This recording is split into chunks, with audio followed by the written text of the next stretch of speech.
बात करते हैं सीएम योगी की। सीएम योगी नीति आयोग की बैठक में हुए शामिल। यूपी सदन से बैठक में पहुंचे हैं सीएम योगी। बैठक के बाद बीजेपी अध्यक्ष जेपी नड्डा से करेंगे मुलाकात। मंडलावार बैठकों की समीक्षा रिपोर्ट सौंपेंगे सीएम योगी। यूपी में लोकसभा चुनाव के परिणामों पर मंडलावार बैठकों की समीक्षा रिपोर्ट तैयार की है सीएम योगी ने। इसे जेपी नड्डा को सौंपने वाले हैं। सूत्रों के मुताबिक सीएम योगी सभी मंडलों के विधायकों, एमएलसी और जनप्रतिनिधियों से मुलाकात कर जो रिपोर्ट तैयार की है आज उसे जेपी नड्डा के सामने रखेंगे। प्रधानमंत्री से भी मुलाकात हो सकती है। आपको बताएं, करीब 20 दिन तक सीएम योगी ने 18 मंडलों की समीक्षा बैठक की। जेपी नड्डा से मुलाकात के बाद सीएम योगी की पीएम मोदी से भी मुलाकात की खबर है।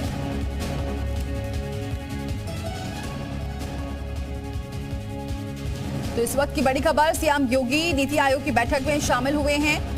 यूपी सदन से निकले हैं और सीएम योगी नीति आयोग की बैठक में शामिल हुए, लेकिन उसके बाद जेपी नड्डा से मुलाकात करेंगे। तो तस्वीर आपको दिखा रहे हैं। आज जेपी नड्डा से मुलाकात करने वाले हैं सीएम योगी। जो मंडलावार बैठक की है उसकी जो समीक्षा रिपोर्ट है वो सौंपेंगे। और दिल्ली में दोनों ही डिप्टी सीएम भी मौजूद है, केशव प्रसाद मौर्य और ब्रजेश पाठक, जो कल ही निकल गए थे और दिल्ली में मौजूद हैं। नड्डा को आज रिपोर्ट सौंपने वाले हैं। जेपी नड्डा को आज रिपोर्ट सौंपेंगे सीएम योगी। और इसके अलावा आप देख सकते हैं खींचतान पर क्या अब विराम लगेगा, इसको लेकर बहुत सारी अटकलें अब तेज हैं। लेकिन आज जो बैठक होने वाली है काफी महत्वपूर्ण इसलिए मानी जा रही है कि एक तरफ तो जेपी नड्डा से मुलाकात करेंगे, समीक्षा रिपोर्ट सौंपेंगे, लेकिन दूसरी तरफ प्रधानमंत्री से भी आज मुलाकात होने वाली है, ऐसा सूत्र बता रहे हैं। राहुल मिश्रा हमारे साथ जुड़ चुके हैं इस खबर पर, हमारे सहयोगी। राहुल मिश्रा, क्या जानकारी मिल रही है? क्योंकि जेपी नड्डा से तो मुलाकात की खबर है ही, क्या प्रधानमंत्री से भी आज ही मुलाकात करेंगे सीएम योगी? और ये जो अटकलें चल रही हैं तमाम खींचतान को लेकर, क्या लगता है इस पर विराम लगेगा? देखिए, जो अटकलें चल रही हैं केवल अटकलें मात्र ही हैं और इसमें किसी भी तरीके का कोई भी बदलाव देखने को नहीं मिलेगा। और ये सारी जो है कयास यहाँ पर लगाया जा रहा है। लेकिन एक जरूर है कि शाम में एक महत्वपूर्ण बैठक होने वाली है। जो भाजपा का नया कार्यालय बना है, जो विस्तार है, वहां पर बैठक होगी और तकरीबन ये 5 बजे ये बैठक होने जा रही है।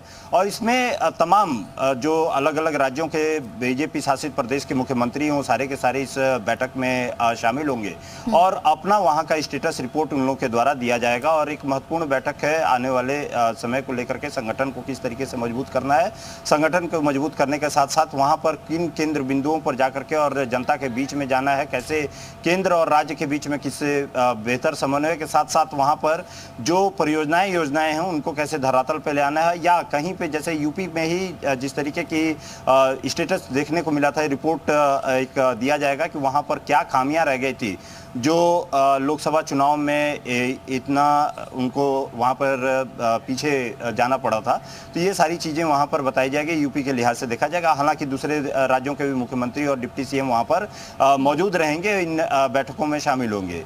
प्रधानमंत्री से मुलाकात करने की बात कहा जाए तो क्योंकि नीति आयोग की बैठक हो रही है और नीति आयोग की बैठक की अध्यक्षता प्रधानमंत्री करते हैं, तो संभवतः यहाँ पर जरूर उम्मीद किया जा रहा है कि प्रधानमंत्री से जो मुलाकात है वो नीति आयोग की जो बैठक है उसी के दौरान कहीं पर प्रधानमंत्री से योगी आदित्यनाथ की मुलाकात होगी। और एक बेहतर समन्वय के लिए ही कहा जा सकता है, बेहतर समन्वय के साथ साथ में हर एक चीज से अवगत यहाँ पर। लेकिन राहुल, ये जो अटकलें चल रही हैं कि प्रधानमंत्री की जो मुलाकात होने वाली है सीएम योगी की, उसमें जो चुनाव में कम सीटें मिली, इतनी बुरी हार रही उत्तर प्रदेश में बीजेपी की, इसको लेकर भी बातचीत हो सकती है। केशव प्रसाद मौर्य और सीएम योगी के बीच नाराजगी चल रही है, खींचतान चल रहा है, दोनों डिप्टी सीएम अलग अलग पहुंचे हैं, बहुत सारी अटकलें इस वक्त उत्तर प्रदेश में गर्म हैं।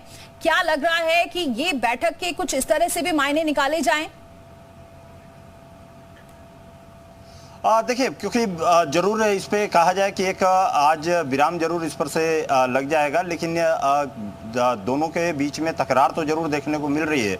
डिप्टी सीएम का देखा जाए और मुख्यमंत्री के ऑफिस में कहीं ना कहीं तकरार जरूर है, लेकिन इसमें तकरार में एक कहा जाए कि वहां पर एक युद्ध विराम ही कहा सकता है। ये जो विराम है वो आज पूरा का पूरा लग जाएगा। और इन दोनों कहीं कहा जाए कि एक जो हार देखने को मिली थी, जिस तरीके की परफॉर्मेंस वहां पर देखने को मिला था यूपी में, वो सारी की सारी यहाँ पर दिया जाएगा। आज की जो शाम की जो बैठक है, उस बैठक में ही ये सारे का सारी चीज़ों को दे करके और उस पर कहीं ना कहीं एक विराम लगाने की कोशिश की जाएगी और एक इस पर से भी पर्दा उठ जाएगा कि आखिर में दोनों के बीच में तकरार यदि है तो तकरार को कहीं ना कहीं शांत करने की कोशिश यहाँ पर जरूर की जाएगी। लेकिन कहा जाए कि इसमें जो स्टेटस है, जो वहाँ पे निकल करके सामने आया कि आखिर में क्यों हार हुई है, किस कारण से यहाँ पर हार हुई है, क्या संगठन क्यों एक साथ में काम नहीं कर पाया था, मजबूत संगठन में आपसी खींचतान क्यों देखने को मिली थी, इन सभी को कहीं ना कहीं नाराजगी को दूर करने की केंद्रीय नेतृत्व के जरा जरूर कोशिश की जाएगी। और ये जो बैठक शाम में होगी, जो बीजेपी के विस्तार में होनी है बैठक, ये वो काफ़ी महत्वपूर्ण है, जिसपे इन सभी चीज़ों पर कहीं ना कहीं रोक लगाई जाएगी।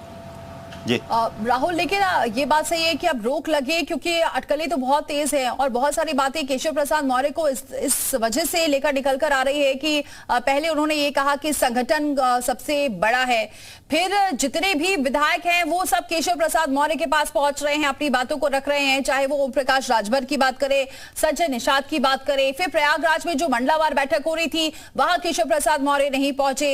इसको लेकर ये जो चर्चाएं चल रही थी, इसको और थोड़ा बल मिला और फिर अखिलेश यादव ने कल इसी मुद्दे को लेकर घेरा भी।